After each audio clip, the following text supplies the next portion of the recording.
Hello, welcome to my vlog. আমরা মাঝে মাঝে টিভিতে শুনতে পাই না, যন্তর মন্তরের সামনে বিক্ষোভ দেখাচ্ছে, এই হলো ওই জায়গাটা।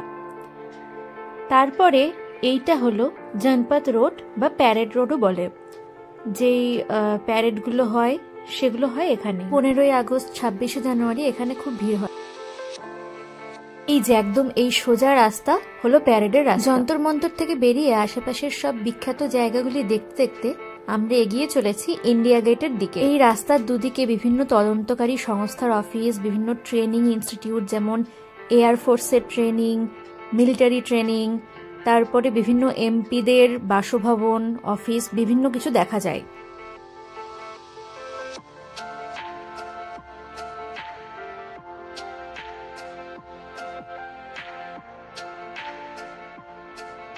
এটি হলো ভাইস প্রেসিডেন্ট অফ ইন্ডিয়া, পশ্চিমবঙ্গের এক্স গভর্নর জগদীপ ধনকরের বাসস্থান। এখানে বিভিন্ন ইম্পর্টেন্ট মানুষদের বাসস্থান হওয়ার জন্য নিশ্চিদ্র নিরাপত্তা সবসময় থাকে। চলে এসছি আমরা ইন্ডিয়া গেটের সামনে। এটি হলো ইন্ডিয়া গেট ঢুকতেই একটি সুন্দর সাজানো বাগান।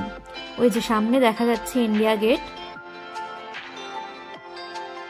বিভিন্ন রাজ্যের মানুষের ভিড়, ইভেন এখানে সবচেয়ে বেশি আমি ফরেনার্সদেরও দেখেছি।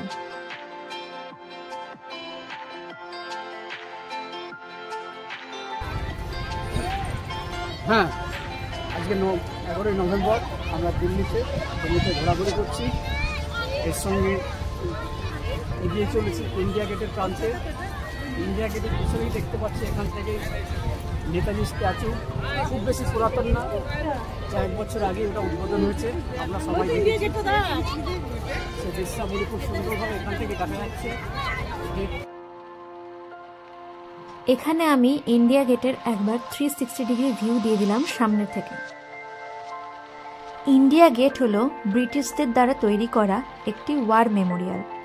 ইন্ডিয়া গেটের সামনে এরকম বড় রাস্তা এবং দুধারে বাগান, তারপরে ব্যারিকেড, তারপরে যানবাহন চলাচলের রাস্তা, তারপরে শুরু হচ্ছে আবারও ব্যারিকেড দিয়ে আসল ইন্ডিয়া গেট এবং নেতাজি স্ট্যাচু।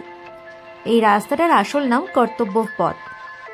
এই যানবাহন চলাচলের রাস্তাটার নিচ দিয়ে গেছে সুড়ঙ্গ, যেটি উঠেছে আবার ইন্ডিয়া গেটের সামনে দিয়ে। এই যে শুরু হলো সুড়ঙ্গ পথটি। এখন আমরা এই সুড়ঙ্গটির মধ্যে দিয়ে ইন্ডিয়া গেটের একদম সামনে পৌঁছে যাব।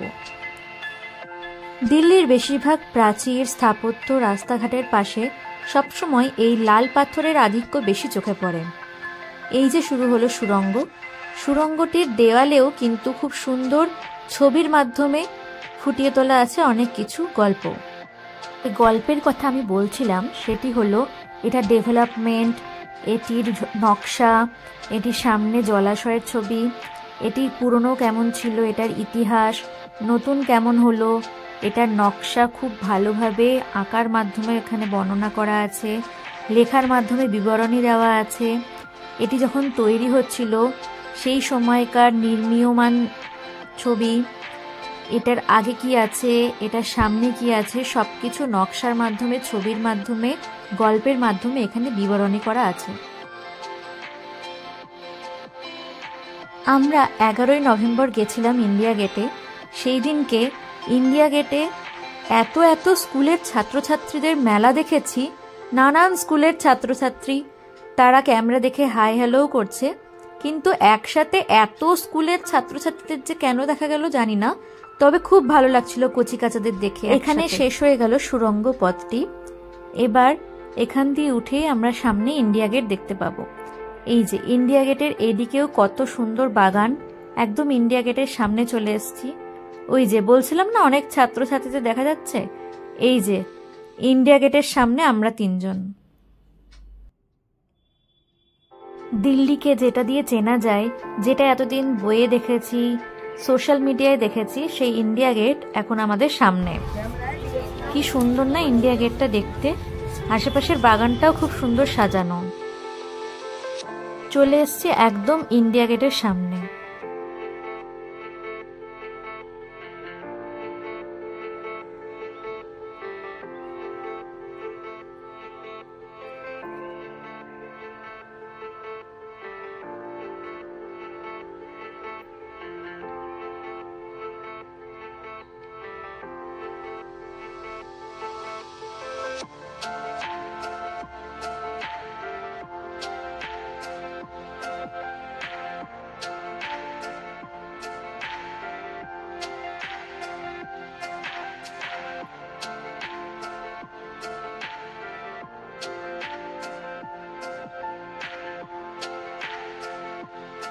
ওই যে সামনে দেখা যাচ্ছে নেতাজির মূর্তি।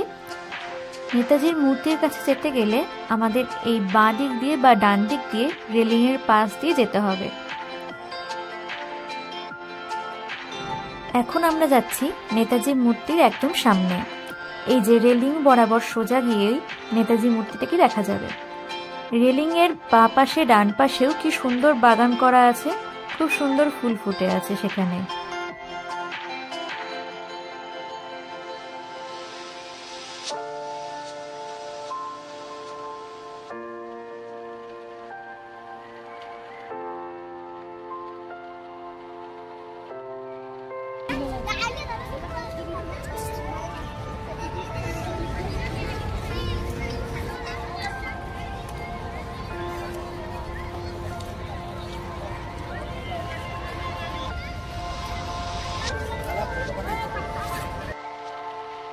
এই যে নব উন্মোচিত নেতাজি মূর্তির একদম সামনে চলে এসেছি আমরা।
ইন্ডিয়া গেট চত্বরে দুদিকে দুটি জলাশয় এবং মাঝখানে একটি রাস্তা ছিল।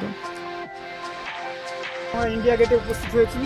সামনে ইন্ডিয়া গেট, তার পিছনেই নেতাজি স্ট্যাচু। দুর্দান্ত জায়গা। ধীরে ধীরে এগিয়ে চলেছি পরের অবস্থানের দিকে। ইন্ডিয়া গেট দেখা আমাদের সম্পন্ন হলো। এবার আমরা যাচ্ছি লাল বাহাদুর শাস্ত্রী মিউজিয়ামের উদ্দেশ্যে। লাল বাহাদুর শাস্ত্রীর নিজের বাড়িতেই মিউজিয়াম তৈরি হয়েছে।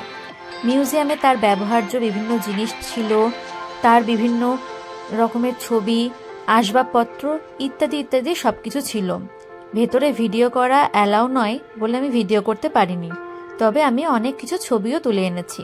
ছবি তোলা অ্যালাউ ছিল। যদি ভিডিওটি আমার ভালো লেগে থাকে তাহলে লাইক এবং শেয়ার করে দেবে। যদি সাবস্ক্রাইব না করে থাকো তাহলে অবশ্যই সাবস্ক্রাইব করবে এবং দিল্লি সংক্রান্ত, কাশ্মীর সংক্রান্ত ভিডিও দেখার জন্য আমার চ্যানেলে অবশ্যই থেকো। এটি হচ্ছে লাল বাহাদুর শাস্ত্রী মিউজিয়ামের বাইরেটা। এটি লাল বাহাদুর শাস্ত্রী ব্যবহার করা গাড়ি। এবার আমরা এগিয়ে যাচ্ছি পরের অবস্থানের দিকে। যদি সেটা দেখতে চাও তাহলে চ্যানেলে অবশ্যই থেকো। Thank you for watching.